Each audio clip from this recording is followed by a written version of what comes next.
Form ભરતા હવે ક્ષત્રિયોએ તલવાર ખેંચી છે અને નવા યુદ્ધના મંડાણ કર્યા છે.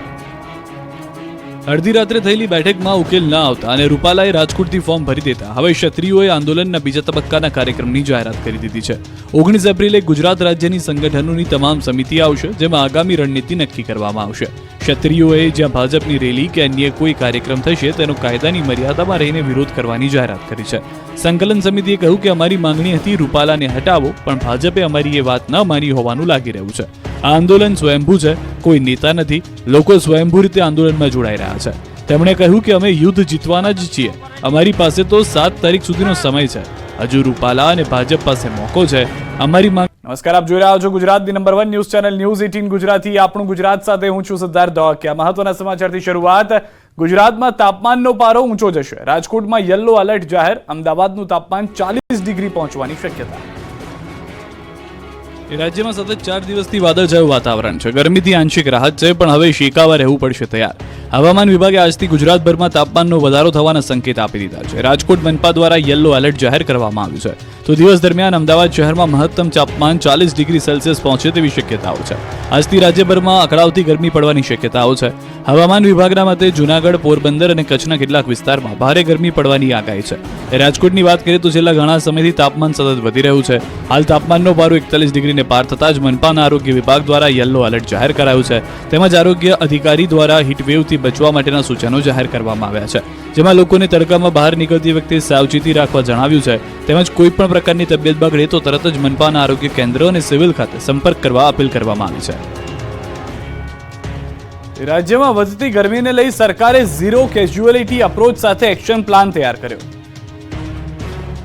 રાજ્યમાં સંભવિત હીટવેવની અસર સામે આગોતરા આયોજન માટે સીએમના અધ્યક્ષ સ્થાને બેઠક યોજાઈ. 8 વિભાગોને સાંકળીને સરકારે એક્શન પ્લાન તૈયાર કર્યો છે. ઝીરો કેઝ્યુઅલિટી એપ્રોચ સાથે માનવ જીવન અને પશુધનની સંપૂર્ણ રક્ષા થાય તેવા અભિગમ સાથે એક્શન પ્લાનનો અમલ કરવા અંગે સીએમએ સૂચનો કર્યા. હીટવેવની પરિસ્થિતિમાં નાગરિકોએ શું કરવું અને શું ન કરવું તેવી માર્ગદર્શિકા 33 જિલ્લાના વહીવટી તંત્રને પૂરી પાડવામાં આવી છે. બીજી તરફ મલ્ટીપર્પઝ સાયક્લોન સેન્ટર કાર્યરત કરવા, સેવાભાવી સંગઠનોને છાસ અને ઓઆરએસ વિતરણ જેવા રાહત કાર્યમાં જોડાવા, હીટ સ્ટ્રોકના દર્દી માટે હોસ્પિટલમાં સ્પેશિયલ બેડ તૈયાર કરવા, પ્રવાસન સ્થળોને બપોરના સમયમાં બંધ રાખવા સહિતના સલામતી અને સાવચેતીના પગલાં માટે જરૂરી પ્રબંધ કરવામાં આવ્યા. ધોમધકતા તાપમાં વડોદરામાં રોડ પરનો ડામર પીગળી ગયો, પણ લોકોએ સવાલ ઉઠાવ્યા નબળી ગુણવત્તા.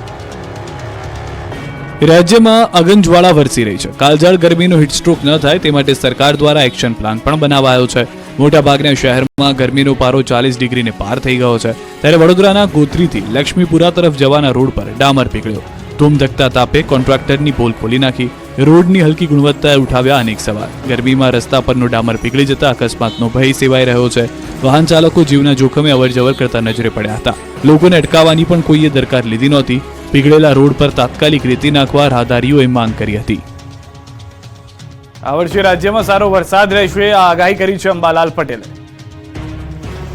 ગુજરાતવાસીઓ માટે સારા સમાચાર અંબાલાલ પટેલે આપ્યા છે. આ વર્ષે રાજ્યમાં કેવો વરસાદ પડશે તે અંગે અંબાલાલ પટેલે મોટી આગાહી કરી છે. હવામાન નિષ્ણાતના મતે 24 મેથી 4 જૂન વચ્ચે પ્રી મોન્સૂન એક્ટિવિટી જોવા મળશે, જ્યારે રાજ્યમાં 8 થી 15 જૂન વચ્ચે ચોમાસું વિધિવત રીતે બેસી જવાની વાત કરી છે. જૂનની શરૂઆતમાં અરબ સાગરમાં હલચલ જોવા મળશે. રાજ્યમાં ક્યાં કેટલો અને કેવો વરસાદ પડશે તે અંગે પણ અંબાલાલ પટેલે વાત કરી હતી, જેમાં દક્ષિણ ગુજરાતના ભાગોમાં આ વર્ષે સારો વરસાદ રહેવાની સંભાવના છે, તો જૂનાગઢના ભાગોમાં સારો વરસાદ રહેવાની શક્યતા છે. અમરેલી જિલ્લાના ભાગમાં સારો વરસાદની વકી છે. તો ઉત્તર ગુજરાતની વાત કરીએ તો બનાસકાંઠા જિલ્લાના ભાગોમાં સારો વરસાદ રહેશે. કચ્છ જિલ્લાના ભાગમાં પણ સારો વરસાદ પડશે. હાલ ગુજરાતમાં કાળઝાળ ગરમી છે. ગરમીનો પારો 40 ડિગ્રીને પાર થઈ ગયો છે. ત્યારે ઓગસ્ટ સપ્ટેમ્બર મહિનામાં ભરપૂર વરસાદ રહેવાની વાત અંબાલાલે કરી. દરિયામાં હવાનું હળવું દબાણ ઊભું થવાની પણ શક્યતા વ્યક્ત કરી છે.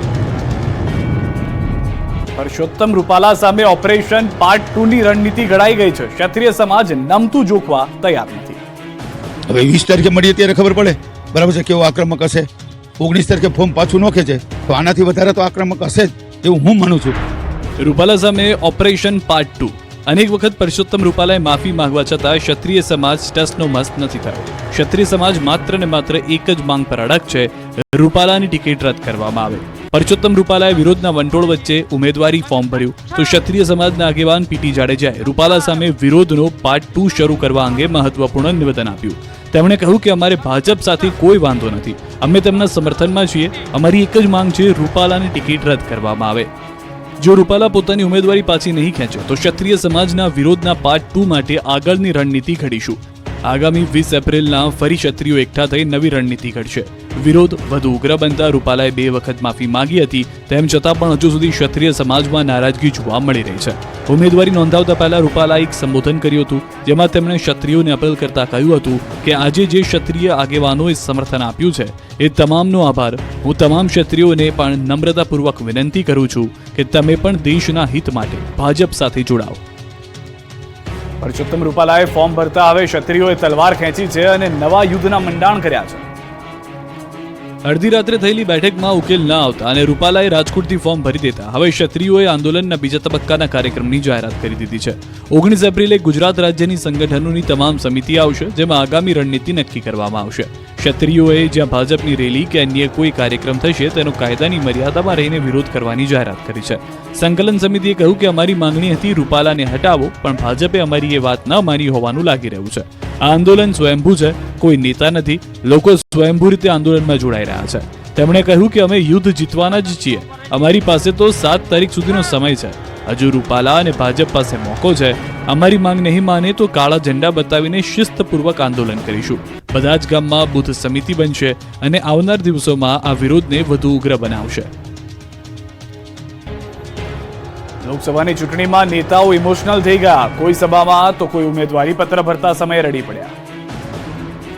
લોકસભાની ચૂંટણીનો જંગ જોરદાર જામ્યો છે. આ વખતના જંગમાં ઇમોશનલ કાર્ડ પણ જોવા મળ્યું. કોંગ્રેસના 2 ઉમેદવારો આજે ભાવુક થયા. સુરેન્દ્રનગર કોંગ્રેસ ઉમેદવાર ઋત્વિક મકવાણા ફોર્મ ભરવા નીકળે તે પહેલા ભાવુક થયા અને આ દ્રશ્યો કેમેરામાં પણ કેદ થયા. ઋત્વિક મકવાણા પરિવારજનોને મળી રહ્યા હતા. બસ સ્ટેન્ડથી કલેક્ટર કચેરી સુધી રેલીની તૈયારી માટે રવાના થયા હતા. તે સમયે પરિવારજનો પાસે આશીર્વાદ લેતા જ ભાવુક થયા. ન ફક્ત ઉમેદવાર મકવાણા પણ તેમના પરિવારજનો પણ ભાવુક થયા અને ઉમેદવારને જીતના આશીર્વાદ આપ્યા. ઉમેદવાર ઋત્વિક મકવાણાની સાથે માતા બહેન પણ ભાવુક થયા હતા. તો આ તરફ સાબરકાંઠાના કોંગ્રેસના લોકસભા ઉમેદવાર પણ ભાવુક થયા. તુષાર ચૌધરી ચૂંટણી સભામાં સ્ટેજ પર જ રડી પડ્યા. ગેનીબેન ઠાકોરે સ્ટેજ પરથી ઉમેદવારના પિતાને યાદ કરતા જ નેતાના આંખમાંથી આંસુ સરી પડ્યા. પિતા અમરસિંહ ચૌધરીને યાદ કરી તુષાર ચૌધરી રડતા નજરે પડ્યા. ઉમેદવાર ફોર્મ ભરતા પહેલા તુષારભાઈ રડી પડ્યા. તો સોમવારે ખુદ બનાસકાંઠા કોંગ્રેસ ઉમેદવાર ગેનીબેન ઠાકોર રડ્યા હતા. ગેનીબેન ઠાકોરે ફોર્મ ભરતા પહેલા પાલનપુરના ચડોતરમાં સભા સંબોધી હતી. ત્યારે ગેનીબેન ચાલુ સભામાં સંબોધન સમયે જ રડી પડ્યા. તેમણે કહ્યું કે પ્રચારમાં જાઉં છું ત્યારે લોકોને જે રીતે ઉત્સાહ છે તે મારા પર ઋણ છે. આમ નેતાઓને ઇમોશનલ ડ્રામા મતદાન કરવા કેટલો ખેંચી લાવે છે તે જોવું રહ્યું. રાજકોટ કોંગ્રેસના લોકસભા ઉમેદવાર પરેશ ધાનાણી આજે અલગ અંદાજમાં જોવા મળ્યા. જેની ઠુમરના નામાંકન પત્ર ભર્યા બાદ હવે પરેશ ધાનાણી રાજકોટ જવા રવાના થયા છે. રાજકોટ લોકસભા બેઠક પર કોંગ્રેસના ઉમેદવાર પરેશ ધાનાણી ખભે થેલો નાખી સ્કૂટર લઈને રાજકોટ ચૂંટણી લડવા રવાના થયા છે. મોટી સંખ્યામાં કાર્યકરોએ ભારત માતા કી જય સાથે પરેશ ધાનાણીને વિદાય આપી. કાઠિયાવાડી તળપદી ભાષામાં કાર્યકરોને અમરેલી બેઠકની ભલામણ કરી. પ્રેમની પટ્ટી બાંધી રાજકોટના રણ મેદાનમાં માછલીની આંખ વિંધવા જાઉં છું તેમ કહી જીતનો નિર્ધાર કરતા વ્યક્ત કર્યો હતો. તો સાથે સાથે અમરેલી લોકસભા બેઠક પર કોંગ્રેસના ઉમેદવારને જીતાડવાની ભલામણ પણ કરી. પોતે પણ શેઢા મોસમ લઈને પરત આવશે, એટલે કે વિજય પ્રાપ્ત કરીને આવશે તેવો કોલ કાર્યકરોને પરેશ ધાનાણીએ આપ્યો છે. પરેશ ધાનાણીનો ચૂંટણીને લઈને અનોખો અંદાજ લોકોને પણ વધુ પસંદ આવી રહ્યો છે. પછી તે જેનીબેન ઠુમ્મરના ટ્રેક્ટરમાં આગળ બેસવાનું હોય કે એક્ટિવા લઈ રાજકોટ જવાની વાત હોય. કોંગ્રેસના લોકસભાના ઉમેદવાર ખોડલધામ પહોંચ્યા. પરેશ ધાનાણી, જેનીબેન ઠુમ્મર, હીરાભાઈ જોટવા ખોડલધામ પહોંચી માં ખોડલના દર્શન કર્યા. તેઓની સાથે મોટી સંખ્યામાં કાર્યકરો પણ જોડાયા હતા.